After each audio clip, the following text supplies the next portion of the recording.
በክርስቶስ ሞትና መከራ የተሻረው የሙሴ ሕግ ነው። ሕጉን ፈጽሞ መጽደቅ አለመጽደቅ። ስለዚህ ሕጉን ፈጽሞ ማንም መጽደቅ አይችልም። ስለዚህ ሰውን ከማጽደቅ አንፃር የሙሴ ሕግ ተሽራለች። የተፈጥሮ ሕግ ግን በክርስቶስ ሞትና ትንሣኤ አልተሻረም። የተፈጥሮ ሕግ የምንላቸው ዘፍጥረት መጽሐፍ ላይ ያሉ ናቸው። ለምሳሌ በአዲስ ኪዳን ጳውሎስ ሴት መጽሐፉ እንደሚል ትገዛ እንጂ በባሏ ላይ ወይም በወንድ ላይ እንድትሰለጥን አልፈቅድም ያለው ሕግ እንደሚል ብሎ የትኛው ሕግ? በሙሴ ሕግ ውስጥ እንደዛ አልተጻፈም።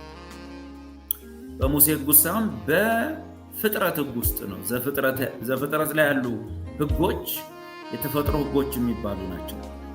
ለምሳሌ ምድር ታብቅል ይላል። ይኸው እስካሁን እየበቀለ። ጨለማ ይሁን ሌሊት ይሁን ብርሃን ይሁን ቀን ይሁን የውሃ አካላት ላይ ከዋክብት ጨረቃ ላይ የወጡ ሕጎች ሁሉ እስካሁን ይሰራሉ። በክርስቶስ ሞት አይቀየሩ። የተፈጥሮ ሕጎች ሲቀየሩ ቀውስ ነው የሚመጣው። ከዛ ውስጥ አንዱ ደግሞ የዛው ዘፍጥረት 3 ላይ ትገዛ የሚለው ነው። እሱም ደግሞ ይግዛ የሚለው ነው እና አይለወጥም። ቤተክርስቲያን ውስጥም ሲመጣ ሴት ወንድ መሆን አትችልም፣ ወንድ ሴት መሆን አይችልም። ከዚህ የተነሳ አሁን ባልካቸው ጥቅሶች ውስጥ ሴት በቤተ ክርስቲያን ውስጥም የሴትነቷ መልክ የተጠበቀ ይሁን። ሙሉውን ንባብ ስታነበው ወንድ አትሁን፣ እንደ ወንድ አትሁን። ለምሳሌ ባሏ የእሷ ራስ ነው። እሷ እንደ ራስ አክት ማድረግ የለባትም።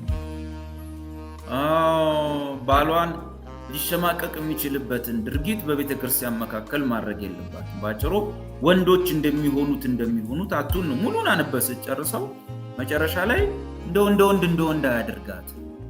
የሴት ድምጿ ቀጠን ይበል፣ የባልየው ወፈር ይበል። የሚስትየው ወፍሮ የባልየው ቀጥኖ አይሆንም።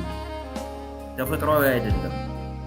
ከዚህ የተነሳ ሴት ልጅ በማህበር መካከል ስትናገርም ስትዘምርም ስትጸልይም በጣም ሴትነቷን ትጠብቅ፣ ዲሲፕሊን ልትሆን። ድምፅ ቀይራ ምናምን ብላ ጉባኤውን ማስለቀስ ማንጫጫት፣ ጉባኤው ወንዱ ሁሉ እንደ ሴት እያለቀሰ እሷ እንደ ወንድ እየጮች አይሆንም። ስለዚህ ሴት መልእክት ካላት አንደኛ ራሷን ሸፍና፣ ራሷን የምትሸፍነው ባሏ የእሷ ራስ ነው እና የእሱን ክብር ትሸፍን። የሴት ክብሯ ባሏ ነው እና ፀጉሯን ወይም አናቷን ክፍት ካደረገች የባሏን ክብር በጉባኤ ትገልጣለች።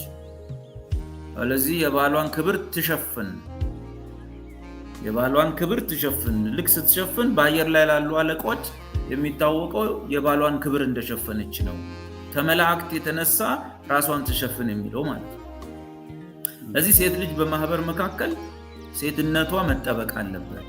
እንደ ወንዶች እኛ እንደምንሆነው ሁሉ መሆን የለባትም። አክሽኗም፣ ድርጊቷም፣ አነጋገሯም እኩል ቤት ቸርች ውስጥ መለፋለፍ፣ ከወንድ እኩል መነጋገር፣ በማህበር መካከል ተነስታ እኔ ጥያቄ አለኝ እንደዚህ አይነት ነገር እንዳትል፣ ጥያቄ ካላት ቤቷ ትጠይቅ ሁሉ ብሏል ጳውሎስ። ስለዚህ የሴትነት ባህሪዋን አትልቀቅ ነው።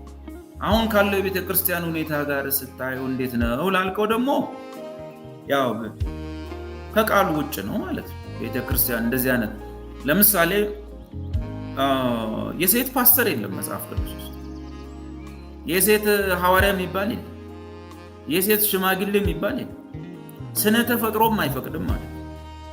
አንደኛ ጢሞቴዎስ 2:12 ሴት ግን በዝግታ ትኑር እንጂ ልታስተምር። ማስተማር ማለት ጸጋው አላት፣ ይሰጣታል። ቲቶ ላይ ሴቶች እህቶችንም እንዲያስተምሩ ተጽፏል።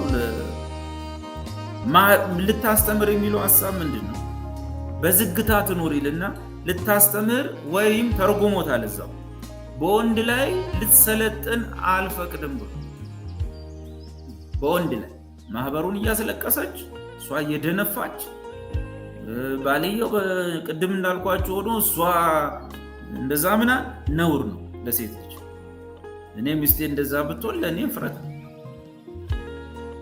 ስለዚህ በወንድ ላይ ሴት በምንም አይነት ሁኔታ እንድትሰለጥን የእግዚአብሔር የተፈጥሮ ሕግ አይፈቅድላትም። ፔንቴኮስታል ካሪዝማቲክ ምናምን ይፈቅዳሉ እነሱ ከቃሉ ውጭ ስሉ።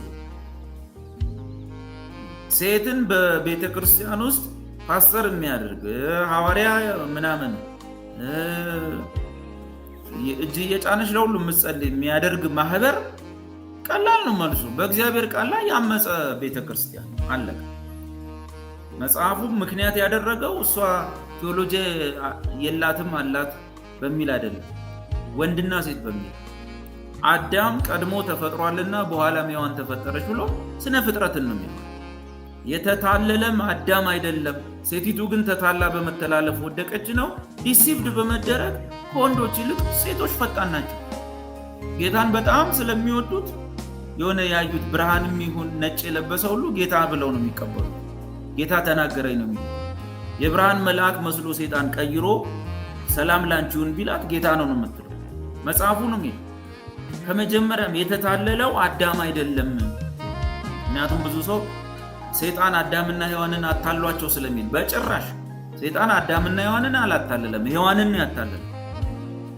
የተታለለው አዳም አይደለም። ሴቲቱ ግን ተታላ በመተላለፍ ወደቀች። ለምን ይሄን አነሳ ሲባል አገልግሎትም ላይ ጥበቃ ያስፈልጋል። የእነሱን አገልግሎት ጥበቃ በእኛም ቤተክርስቲያን ውስጥ በተለያየ አገልግሎት ላይ ያሉ በተለይ በጸሎት በጣም የሚደግፉ እነሱ ናቸው። ግን ሁል ጊዜ የእግዚአብሔርን ቃል በጣም እንዲማሩ ይደረጋል። ቃሉ ላይ የማይማሩ ሴቶች ጸሎት ላይ እንዲያገለግሉ አይደረግም። ጸሎትም ላይ ሲጸልዩ ክትትል እናደርጋለን። ትንቢቶቻቸውን ቀድሞ ይነግሩናል። አሳማኝና አዲስ ኪዳናዊ ሲሆን አውሩ እንላቸዋለን። በትህትና ፀጉሯን ሸፍና ቆማ እንጂ አካኪ ዘራፍ ብላ ሴት ልጅ አታገለግል። ሴት ልጅ በምንም አይነት ሁኔታ ማህበር ሰብስባ ጉባኤ ሰብስባ ፓስተር ልትሆን አትችል። ፓስተር ልታደርግ አትችልም። ማህበር አቅሙ የላትም አይደለም፣ ቴዎሎጂ አልተማረችም አይደለም፣ ሴት ናት። በቃ ሴት ስለሆነች ያንን መሆን አትችልም የሚል ነው። በተረፈ ዝርዝሩን እዛ ቪዲዮ ላይ ሄደው ተፈጥሯዊ ነው። ከተፈጥሮ ጋር የሚጋጭ ከመጽሐፍ ቅዱስ ጋር የሚጋጭ ብቻ ሳይሆን ከተፈጥሮ ጋር የሚጋጭ። ለዚህ ደግሞ ይቅርታ አልጠይቅም እህቶች።